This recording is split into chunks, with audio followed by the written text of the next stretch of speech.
Welcome to Aaj Kal America. We're on Sanjhi Soch TV. We're available across the globe. We talk about politics across America. And today we're going to be discussing politics of California, particularly congressional election.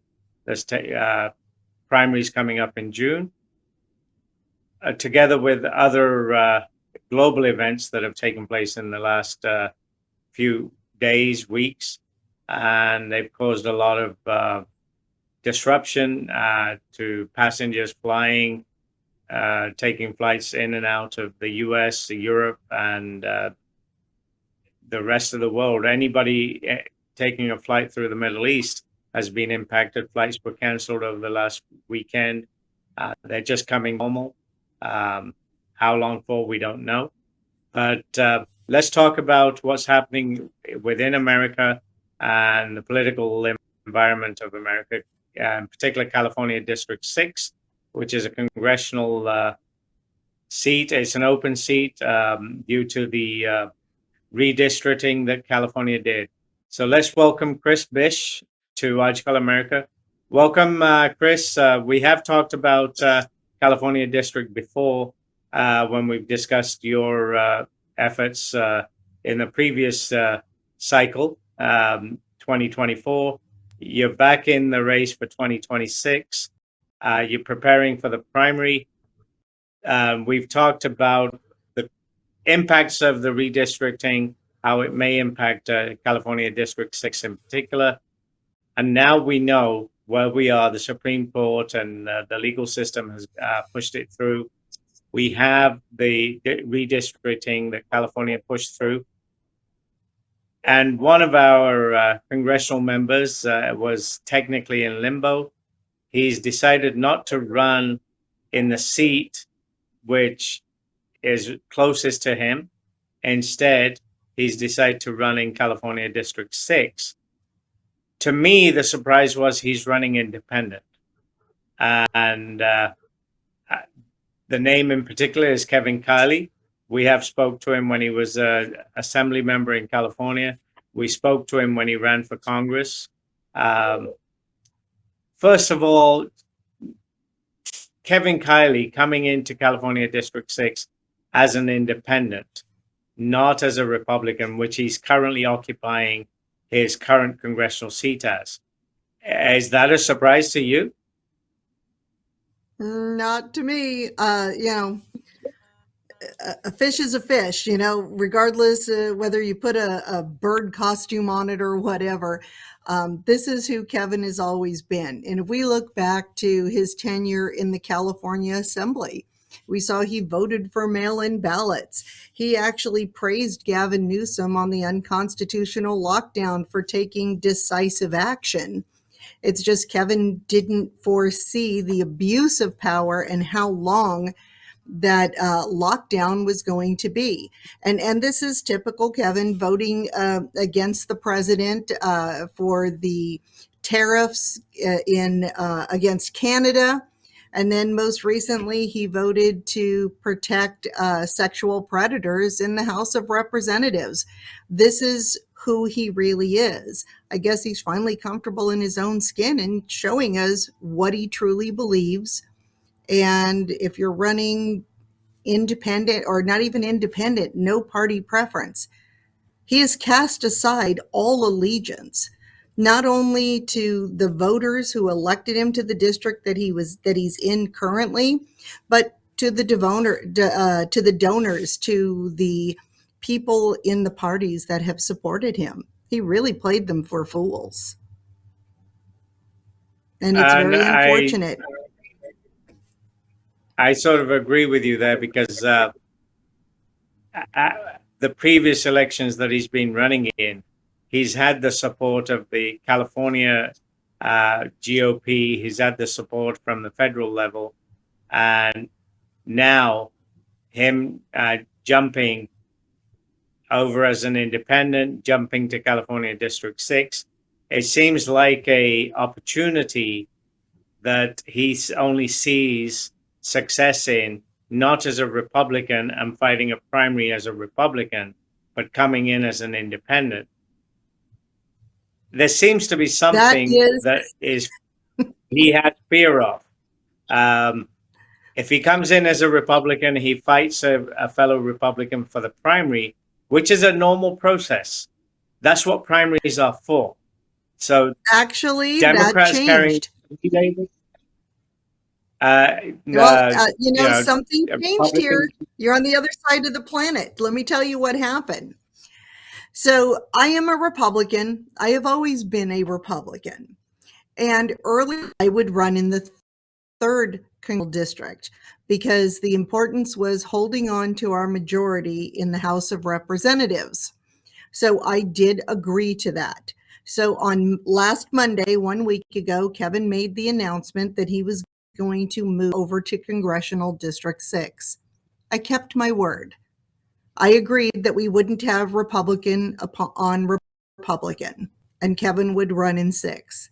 So I filed my paperwork, and within 24 hours, we had over 300 signatures. I only needed 40. I think it was like 340 something. But I only needed 40. People rallied 4 counties, Sacramento, Placer, El Dorado, and Nevada, to make sure that I was on the ballot in the 3rd congressional district. So I withdrew from 6, clearing the way for Kevin to be the only Republican candidate in the 6th district.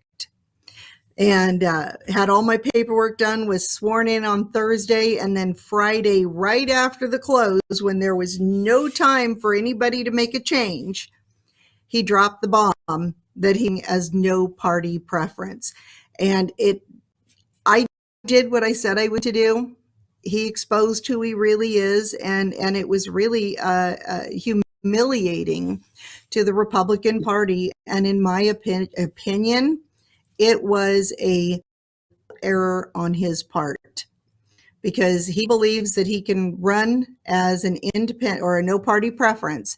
That is not only insulting to the Republicans, but to no party people who are sick and tired of political games. They're not affiliated with the party because they're tired of these kind of stunts. What Kevin did was from the 6th district, and I have moved over to district, taking on Ami Bera. Someone's got to take him down. And that was the first mistake that Kevin made. And he's yet to explain why he's either afraid of Ami Bera, or if his admiration for him is so strong that he couldn't stand to run against him. 3 is a far more winnable district for a Republican over District 6. But this is where I live. This is what I was prepared to take on this fight against 5 well-funded Democrats. But Kevin thought he wanted it so bad. I'll step aside. I have strong ties in the 3rd district, and I'm not afraid of Ami Bera. I know who he is, what he's done, and how he has failed to represent the people of Northern California. So whether I'm in Congress representing the 3rd district or the 6th district, all of Northern California will have not only my vote, but my protection to the degree that I can advocate for California. I'm still in this fight. So basically, even though Kevin Kiley's joined District 6 as an independent, he's actually signed himself out of Congress come January 27, because as an independent, you have to be somebody, Bernie Sanders, for argument's sake, to be able to win that. And Kevin Kiley does not have that exposure or that recognition at this particular time. So this is very interesting that you have moved over to 3, and you're going to be running against your common foe from the previous election. So yes, you guys have done it at least twice before, and you'll be up for the 3rd fight. And the district is totally different. I agree. It's not the same district that Ami Bera was in originally. And he's decided to make a change. Obviously, he feared something in District 6. And I agree. There's Kylie something else also that has happened. some. I mean, There's a little more that's been Kylie going did on tell me behind the about. scenes. Well, sorry, carry on. I said there's a little bit more that's been going on behind the scenes. See, during this last election for the 2024, paid very close attention to the interaction between Kevin Kiley and Ami Bera. It was submissive on Kevin's part. If you go back and you look at photographs, Bera is always in front. Kiley is always in a submissive position in photographs, in events that they attended together. Now, I do understand that Bera would be senior, that Kevin had it, and Kevin will update everyone in good time when it's appropriate for him, which meant Bera and Kiley brokered a deal that when Bera went to 3, Kevin was going to go wherever. He tried to take on Tom McClintock, spent $150,000 in ad buys during the Olympics to see if he could support.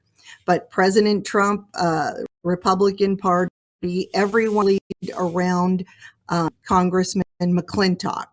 And so that sent Kevin with his legs coming back to Sacramento, thinking that he could run in District 6 as a no party preference, casting everybody aside because this is the behavior of a petulant child. You told no, you're told your best option, but he cannot go against Ami Bera, someone that he admires. And he did this. Like I said, I believe it's political suicide.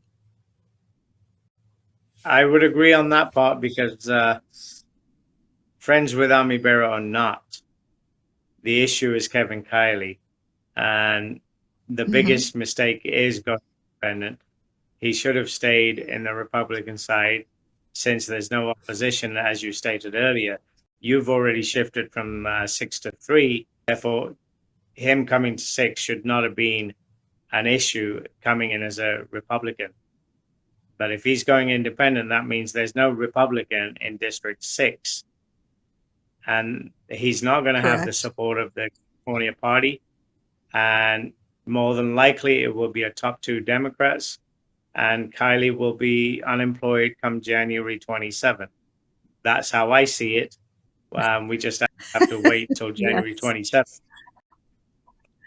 Yeah, and I believe the top 2 that will be running in District 6 is going to be District Attorney Thin Ho and former State Senator Richard Pan. We're going to have a Democrat runoff in the November election. That's just how I see it, because he's not only betrayed Republican voters, and Republican voters will sit home. They will martyr themselves because this is considered a betrayal. And I would consider this voters who came out strongly in support of me, that, and even Democrats and no party preference, all of them, that there's his label, but a leopard doesn't change its spots, and he thinks he can trick us. That's not how it works. And like I said, political suicide. Well, we're going to find out in a couple of months anyway. June's not that far away. So we'll find out where we stand for the primary. More than likely, if anybody's throwing the dice or picking a card, it looks like what we just said, top 2 Democrats, and Kiley will not have a position to go to come January. Moving on from that, there's other things that have happened around the world. We've had basically a takeout of the Iranian dictator or the ruler, however we want to define that. Going back to 1979, there was a huge coup and a lot of activity in Iran where the Shah was deposed, and he went off to Egypt at that particular time with his family. The Ayatollah came in at that time, and Iran was a different place. They brought in their rigid rules Mhm. and requirements. A lot of people were not happy, but there was nothing that they could do with the new regime in place. Move forward nearly 50 years, we have a At situation 47. where just about 50, the people are rising up again. And this time they're rising up against the current regime. This Mhm. activity of people protesting, people rebelling, has been going on for a couple of months. And we've Mhm. heard rumors or reports that about 30,000 or more were killed by the regime, Iranians who had Mhm. protested or spoken up against the regime. We now have a situation where the head of that regime, plus a few other key officials, have been eliminated through strikes from Israel or from the US. Mhm.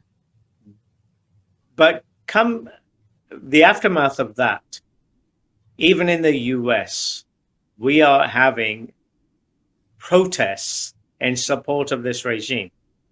These protesters, don't they understand? Don't they know the reality of what's happening in Iran? The Iranian people are celebrating and dancing and rejoicing on the elimination of the Ayatollah and his key officials. Yet we have situations, New York and in Michigan, other places, where protesters are actually anti-US.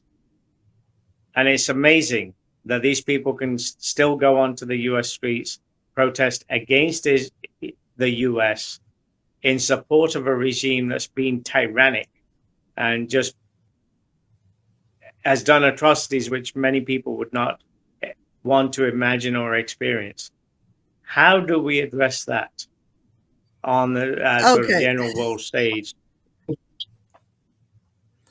Yeah, as long as they're peaceful, that's one of the amazing things about America is that we do have the freedom of speech, and with that freedom of speech also comes the freedom to be ridiculous, to speak out against this country without retribution. It's it's ridiculous to me because the people that we see out protesting in the street, these are the same people that Ayatollah or any of these dictators in Iran and formerly in Venezuela would have shot them in the street. Their politics, their identity, everything they stand for would have them executed. So to see this going on in the streets, we dismiss it as nothing but an excuse to protest.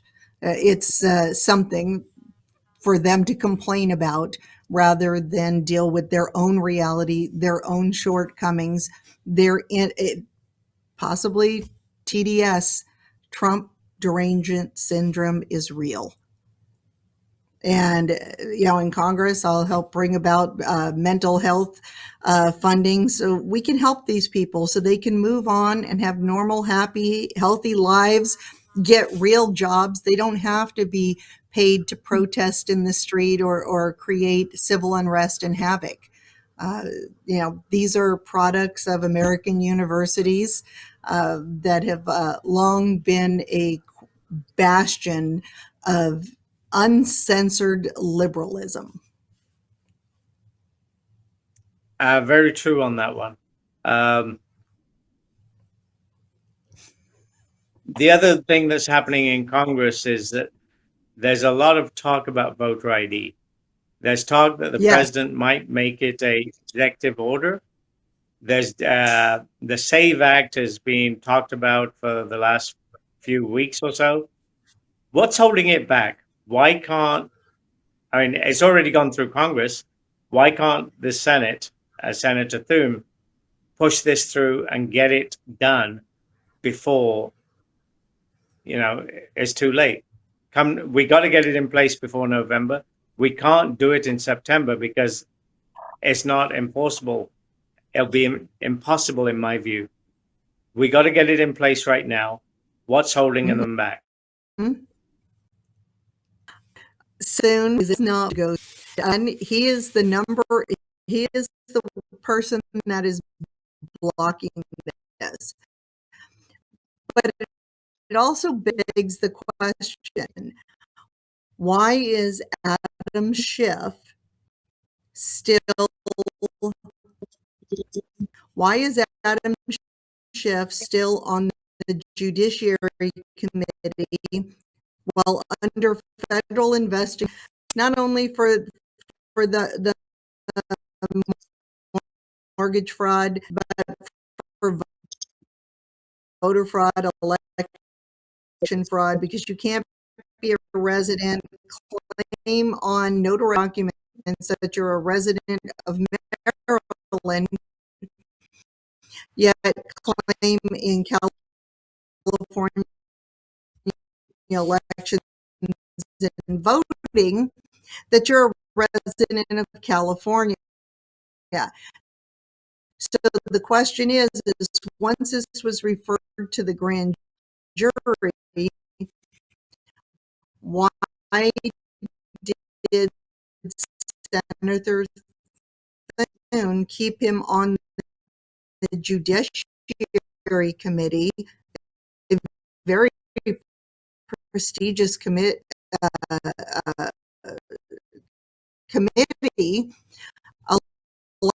allowing Adam Schiff to pick his own judges that may be hearing not only that case but multiple cases, because he's got a lot of problems with the Russia hoax and Yeah, okay.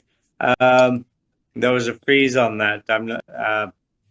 Maybe what we should do is just to have you repeat that response, because you were frozen for quite a while on the issues with Senator Schiff being on the committee and everything else. And so maybe we'll have it edited out and we'll start the response from now. Okay, so re-ask the question so we get a clean segment. Clean go. Okay. Voter ID has been an issue for quite a while. There's been a lot of discussion on it. The opposite side, who and Senator Schumer a few years back was arguing for voter ID, and he gave the exact same reasons as were being presented today for why voter ID was necessary, and specifically non-citizens voting.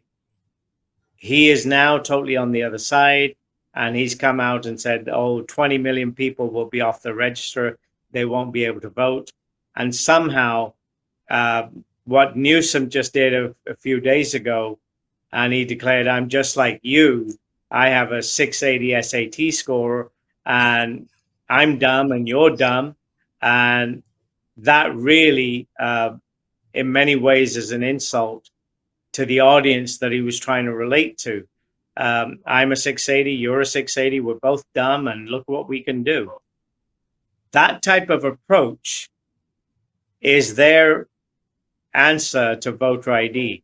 Yet, we need voter ID to go get anything done with the judicial system, whether we want to go get any benefits, whether they be welfare benefits, you name it. You need ID. You want to walk into a court system and present some arguments or whatever, you still need ID to be part of those systems. Yet, when it comes to voting, it's not considered necessary, or there's arguments of literacy. These people don't understand, they can't read, they can't write, and apparently they can't go get an ID. Yet we can go get a driver's license. What is stopping anybody from getting a voter ID if they can get a driver's license? However, Congress has just passed the SAVE Act. We're stuck in Senate We've heard that Thune has the votes. We have heard that it can pass Senate through. And at the simplest, it may just require VP Vance to cast the vote if it gets us across the bridge. Why is Senator Thune not pushing it through? What's holding him back?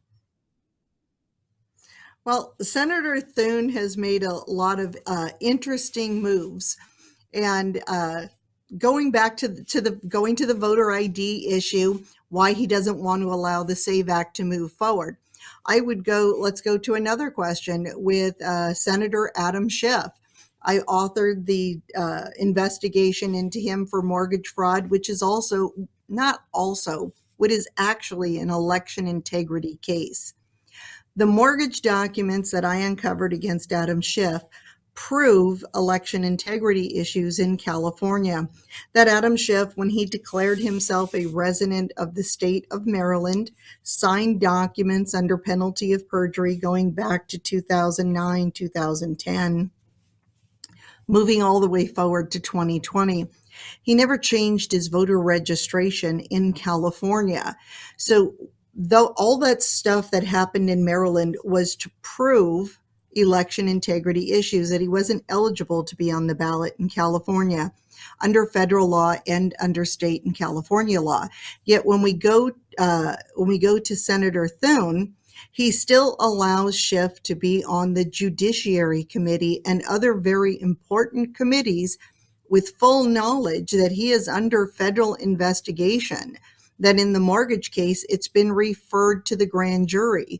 We also know that for the Russiagate and leaking intelligence information, yet Thune is passionate in his protection of Adam Schiff. So that moves us to the question, same thing with Kevin Kiley's allegiance to Ami Bera. What is Senator Thune's allegiance to Adam Schiff and other people of Eric Swalwell and that whole cast of characters on the extreme liberal left? What's going on there? So I do believe the president has not only the authority, but he has the moral high ground to step in, require voter ID by executive action. And I would take that even further. This is a national security issue. With everything that is going on with our conflicts against China and the history there, what's going on in Ukraine, what's going on in the Middle East, it is imperative that we secure our elections at this time of unrest. And I would take it a step further. I am passionate about the Second Amendment, about all of the constitutional rights that are afforded people who are either privileged or honored to be American citizens, whether you were born here or naturalized. We have those God-given rights. Yet, on the left, and even a lot on the right, would require that we show ID to exercise our Second Amendment rights, that we have to register. We also have to pay a fee to exercise our Second Amendment rights, not purchasing the actual tool, which would be a gun or a rifle, pistol, whatever the makeup is of exercising your constitutional right. They'll require a fee, which I would say is the equivalent of a poll tax. Yet they'll require ID to even possess it, but they don't want to require ID to exercise our First Amendment right, our right to vote, our right to be heard. You can't have it both ways. So I would again call on the president. If we're going to have to show ID to exercise our Second Amendment rights, then we have to do it to exercise our First Amendment rights, period. I agree on that one. And another interesting piece that's come out post removal of the Ayatollah in Iran is our Senator Fetterman. He seems to be Mm-hmm. the only one, um, contrary to media reports and people's reactions when he was running against Dr. Oz and he actually won the election. There was a lot of concern about how Senator Fetterman would be in Senate. We had a lot of issues about his desired dress code. That was Mm-hmm. a little theatrical moment. Yeah. And then we move over to 2024, 25, and now 26.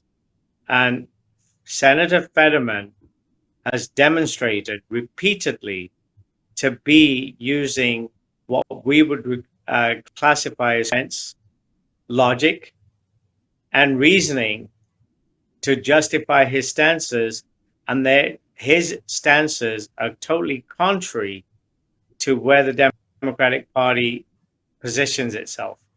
Whatever they position as a total blockage of President Trump, and he comes out like he did after the Iran situation, totally supporting the actions that were taken in the Middle East by the president, by our Department of War in collaboration with Israel. How do we see Senator Fetterman over the next 2 years before the Democrats decide to primary him out, which I think is inevitable because he has not played along with Schumer. He has not played the game according to their rules. He has stood out as a sole individual. And if we used to believe that Senator McCain was a maverick, then it appears that Fetterman is the maverick of, you know, this current 21st century. Where do we see him in 4 years' time? Will he be back in Senate? Okay. So I'm. This may sound a little insensitive, but I can't help. Uh, he's the only person I know of that had a stroke and came out better. He came out with common sense out of that that medical ailment. With that said, um, there's two types of Democrats, and that's the AOC, the unreasonable, unhinged, just radical person that AOC is. The other one is the JFK. If he were here today, he would be a Republican. Common sense issues. It's not 100%, conservative, but that's how I gauge when I'm dealing with someone who is a Democrat. If they're an AOC supporter, we have nothing in common, no matter how much I try. But when we go over to the JFK, the old school Democrats, like I believe Senator Fetterman is, um, that's where we have common ground. That's where we can work together, where it's common sense, and his decisions are based in logic and in thought and in patriotism. So I do believe he will be reelected, because what we see going on with Schumer, who's desperate to hold on to power, he'll go wherever you throw the ball, just like a dog. Just he'll do whatever it is to stay relevant. And we're seeing a lot of the old guard not only being challenged, but being taken out. Ami Bera has 3 Democrat challengers, 3 Democrats that were able to block him from getting the party nomination in District 3. Out here in California, we saw the same thing with Doris Matsui. She was blocked from getting the endorsement. It actually went to their convention. Eventually, she got it, but only by a razor thin majority. So she has substantive opposition. And we see this across the country. There are some radicals that are getting in, and, like Mondami in New York, we see that. And sometimes you got to let people fail. You fight it so long, you just step back and let it happen. And you just smile and say, to yourself quietly, because you don't want to seem arrogant when you say, I told you so. Yeah, we And see this hopefully we're going happen quite often. well, let's look forward to November 26th, and then following that, January 27th, and Yes. success being at hand, endorsements being in place. January 27th, you are being sworn in as the Congresswoman from District 3. Once you're in office, how do you respond to a situation that we've just had in the last few days when the president takes action against Iran? Just a few months before that, he took action against Venezuela. And on each of those cases, Democrats have been up in arms, and we didn't know, he didn't ask us, so over Iran. And people like AOC and Schumer and everybody else are saying we need to amend the War Act, we need to do all these things, and we need to push President Trump into seeking congressional permission. And that in hand, 27 January, should something like this happen, is Congresswoman Brish going to be standing there saying the president should be asking for congressional permission to go out and resolve another international situation, wherever in the world it may be, that there's a challenge to?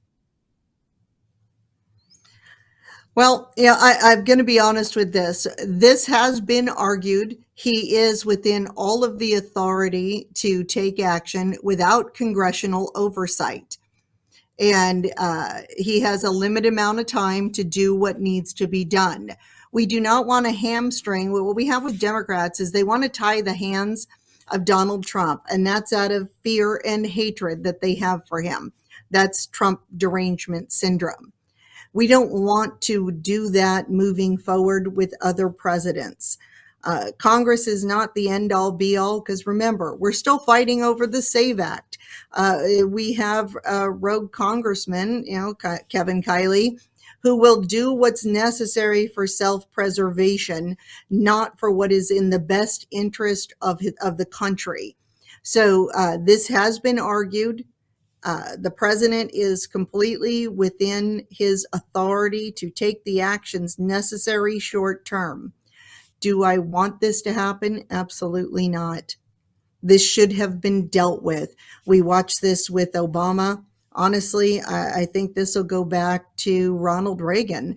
When Reagan came in, that's when, at the tail end of Jimmy Carter, is when they took the hostages and they were immediately released. That was the time for us to end this. There has been senseless war, the death, not only the recent death of 30,000 young people in Iran who wanted freedom, but everyone that has died in conflicts between now and then, even in what we see going on in Israel. This all centers around this totalitarian rule in Iran. This was Ronald Reagan's mistake. And I believe Donald Trump is cleaning up this mess after almost 50 years. It needs to end. And just moving over to the one of the consequences of this action,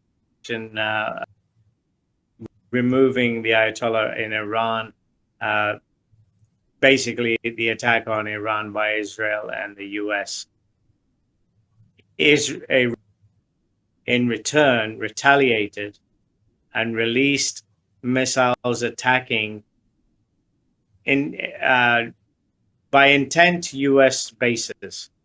However, those missiles were not going to US bases in the Middle East region.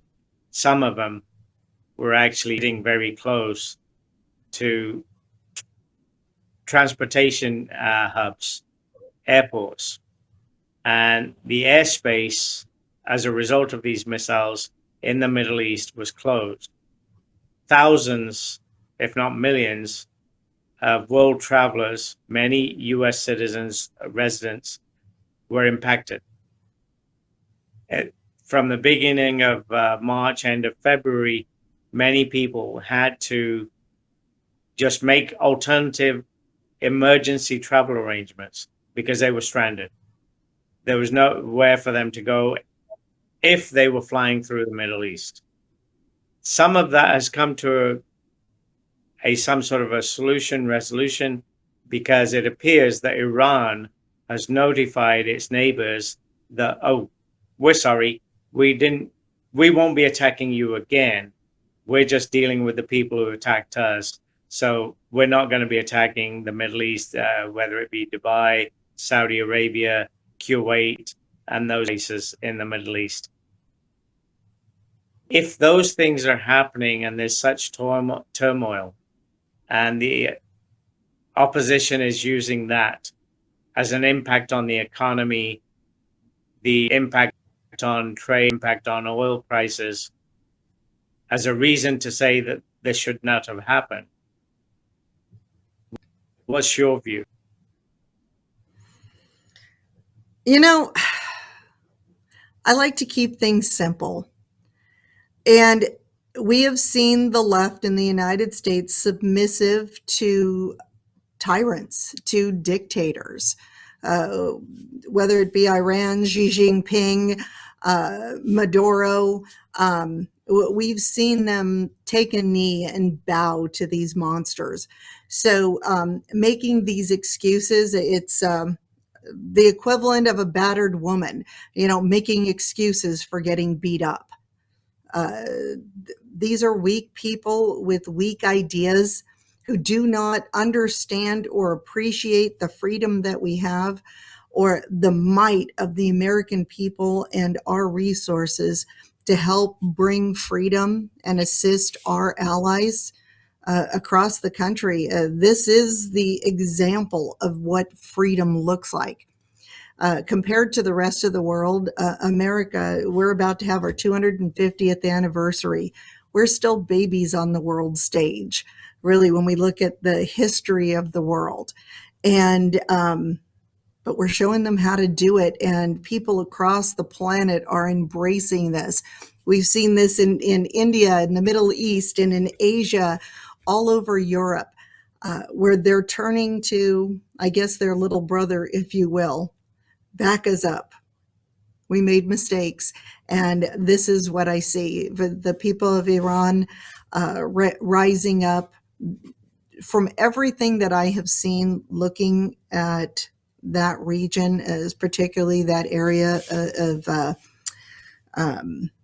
Persia, and it was an amazing society.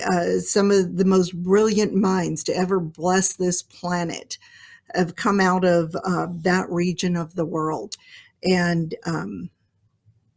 it was short-sighted of America, who is the global power, to allow what happened there. Again, Ronald Reagan was a great man. He did a lot of great things.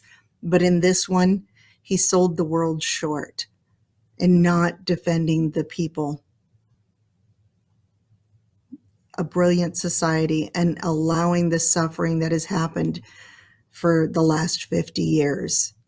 So we have to accept some responsibility as a nation that we allowed that to happen, and stand behind the people who are embracing what is America. And that is passionate about our freedom, about our God-given rights, those virtues that have been bestowed on all of us, and our ability to be free. We're correcting past wrongs, and I support that. Thank you on that. And looking forward to June, the primary.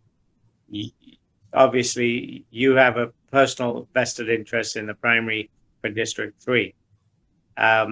Yes. California itself has bigger challenges. And after a 8-year stint of Newsom, which was preceded by an 8-year stint by Jerry Brown, who just by the stroke of luck became the governor of California after a 2-term stint before. and that was all to do term limits and everything else. But 16 years of Democrat governor, and literally the top 8 elected offices in the state have been dominated by Democrats. The assembly has just been a total max. It doesn't matter what Republicans are in power, there's very little they can do. And the Democrats have been just able to push over because they have a supermajority. Where do you see November 26 as far as the governorship, as far as the assembly, and the top, sort of elected officials within the state of California? Do you predict with your crystal ball that we may actually have some constructive change where we're not dealing with a supermajority come January 27th? Okay, so in my crystal ball of the future, we're watching a complete liberal meltdown in California. So we know there's been a lot of arrests in the Democrat Party at high levels. The former chief of staff for Governor Newsom, campaign manager for Rob Bonta, all those lobbyists, they've just been perp walking them out. They're taking pleas, rolling over. So we're seeing a lot of their infrastructure just absolutely destroyed. And I have to say, I take pleasure in watching it finally happen. And a lot of that has to do with Bill Asaley down in Southern California. These investigations have been going on for a while, but they're finally being executed, if you will, pulling these people out and holding them accountable. I also believe sometimes you have to let these things happen. We have to learn we learn more from our failures than from our successes quite often. And seeing what's happened to California, there is a shift. I know prior to the redistricting, Democrat voter registration in what was the former District 6 had dropped below 45%. So it wasn't the majority, where Republicans equally, they were suffering as well. They were picking up numbers, but they still hadn't overtaken the Democrats. But where the power is here is in the independent and the no party preference vote. These are not partisan people. They are not swayed by games and nonsense. This is an analytical group of people. They're looking at party politics and nonsense. And those are the individuals in California that really do, cut the crap, if you will, on both sides and determine what comes next. The things coming out of Sacramento, whether it's protecting pedophiles, insane gas prices, the mutilation of innocent children, the state legislature throws everything at the wall, everything that would be considered insane. And then it's up to the courts to say, no, you can't do that. We have to litigate almost every decision they make. So they're on a scorched earth. We'll do whatever we can to inflict as much damage as we can, right up to the point where a court says that we can't. And more often, it's a federal court. So unfortunately, California our legislation comes out of the Supreme Court of the United States. They look at California and say, does anybody read a law book there? Did you guys actually go to law school? Do you understand what you can do and cannot do? It's mayhem here. And, just like what we're seeing in other countries, if you will, we're the 4th largest economy, larger than many countries. And we've seen those dictators fall as well. If there is a benefit to what is going on in Sacramento with, Captain, I failed the SAT, you get 400 just for putting your name on it. He sealed his fate and protected this nation from him ever being president of the United States. So if we got anything good out of it, California, you guys took the bullet for the rest of the country, and to the people here, I'm sorry we had to suffer. but these were the sacrifices necessary to protect our nation from that kind of mental illness. Well, many cases we would say that we had that from 2020 to 24, and we really can't handle another 4 years or whatever of a similar administration. So yes, going back to Supreme Court. I'd like to finish on that. I want to go back to that. Hold on. And so Eric Swalwell.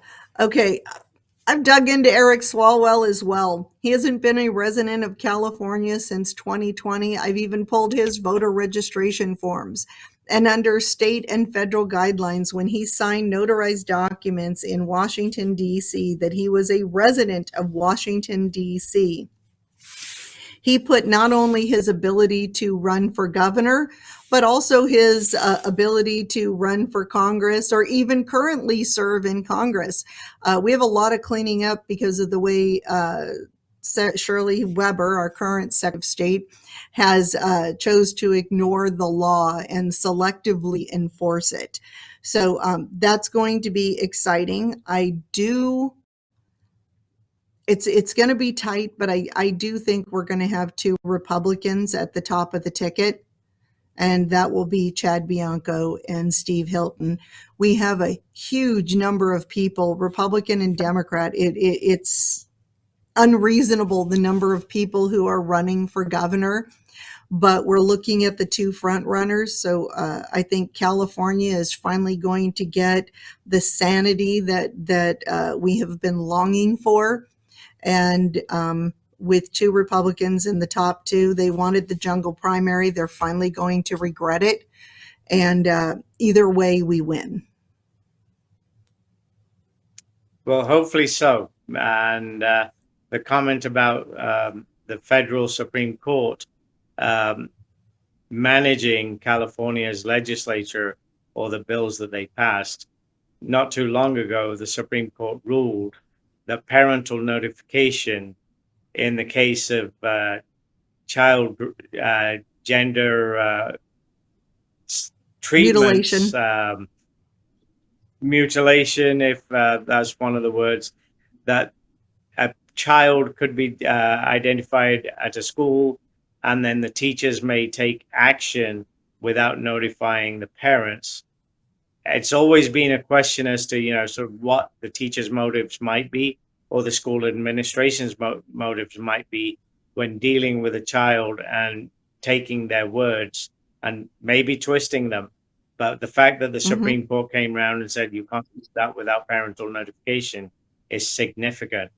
And the way that they're dealing or fighting this issue, that from the president has come out that anybody under the age of majority cannot be, subjected to gender therapies or gender treatments.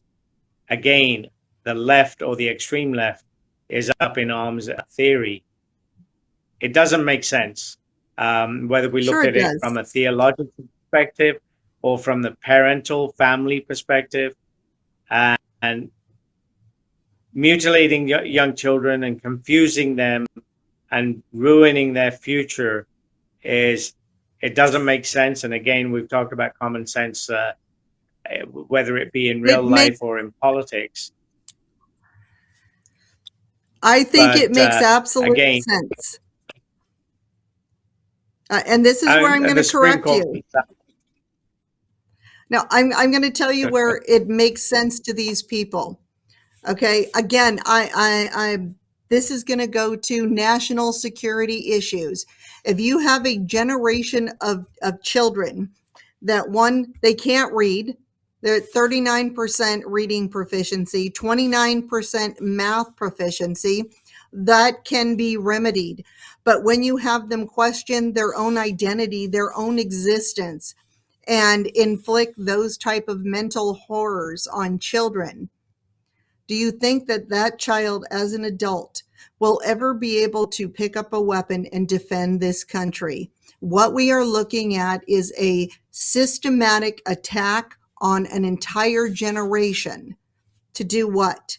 to make them incapable and not have the ability to determine their own future. They're creating a lifelong dependency and undermining the safety and security of this country. We talked earlier about the people protesting in the streets, protesting to support people who would kill them as soon as look at them. You know, that type of army, if you will, it's not born. It's programmed, it's trained, it's recruiting. And we have allowed that to happen in our public schools. And again, it's the Supreme Court that's coming to the rescue. And albeit that a lot of damage has been done and we have a lot to undo. But we also see in the courts, like with Chloe Cole, who was manipulated into getting the transgender surgeries, getting the double mastectomy, the cancer-causing drugs. This was for an agenda. Her individuality, changing her life and how she would live it. She was one of those rare examples of people who were caught up in this insanity, and she was saved by the grace of God. Her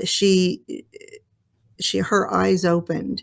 And as a child, that's a horrible thing. But we also see history has shown us that sometimes it's that innocent, those children who are given the strength to lead us.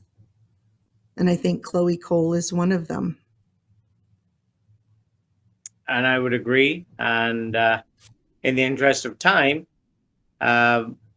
we've covered a lot of topics that have been forefront in California, in the US, and with you getting ready for your primary in District 3 and for a rerun of what you had 2 years ago, most likely Army Bearer versus Chris Bish. That's coming up in November, the outcome of June. No, that's coming up June 2nd. June 2nd. June 2nd, the two people coming out of that most likely will be Bearer and Bish. So for November, it will be a repeat of 2024, albeit in a different district. Yep, I'm the Rocky Balboa of California. It's the rematch. Well, yep, it's a rematch. For the next few moments, for the audience who want to make contact with you, connect with you, and learn more about your campaign, give us an update on how people can reach you and share ideas, learn what your motive, what your agenda is, what your plans for Congress in 27 are. Okay, so you can find out more about me at bishforcongress.com. That's BISH for Congress.com. I'm all over social media. We're making a lot of last minute switches, getting everything geared up for District 3 for this giant rematch that I'm sure the country will be looking at. And everyone can help on this campaign. You do not have to live in Northern California to be involved. You can go online and donate at bishforcongress.com. Join the team, our digital team that's sharing information, picking up on social media where you'll be seeing us here. But you can also work as far as volunteering, keeping me up to date. It's no one person can do this job. It's the people who are behind me that support me and counsel me. Again, I can't know every issue, but it's those subject matter experts. If you're an expert out there, whether it's in nuclear technology or child psychology, I listen to the experts to give me the information so I understand how to fight these battles, how to fight this war for all of us. So I would say, please go to bishforcongress.com, jump on the campaign, volunteer, make phone calls, social media, and donate. We have a lot to do in a short amount of time. I believe I will collect the bulk of the Republican vote, which is about 31%. Democrat is only 39%. It's that independent vote, that no party preference vote, that individual thinker. Those are the people we have to reach out to. And to Democrats that question what's going on. We're not asking them to leave their party. We're not asking independents or no party preference voters to join the Republican Party. We're asking them to take a chance. Vote on Christine Bish. I need your support. And I think together we can bring common sense back to California and set the course moving forward, not only into this 2-year term, but moving into our next election that will keep the work that President Trump is doing to secure our nation for future generations, but also our energy independence, educating children, resolving healthcare issues, insurance issues. We have a lot of work to do, a lot of subjects to cover, and I'm excited to tackle it. Again, I'm Christine Bish, and I'm your candidate in California's 3rd Congressional District. Well, thank you, Chris, and wish you all the best for June. More than likely, we will cross paths in person. My venture on the other side of the world will be coming to a close, and I'll be coming back. I'm not sure which is home because both places are home right now. But look forward to meeting you. I want you back in my home turf. We'll be there.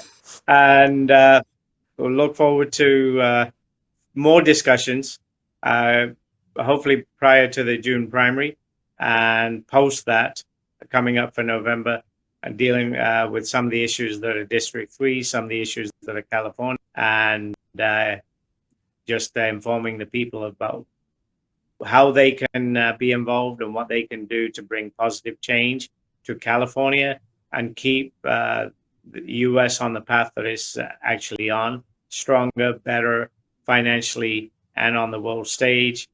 Hope a lot of people agree that, at least you and I do. So let's work on June for right now, and see you soon. Thank you for this time, and look forward to future sessions.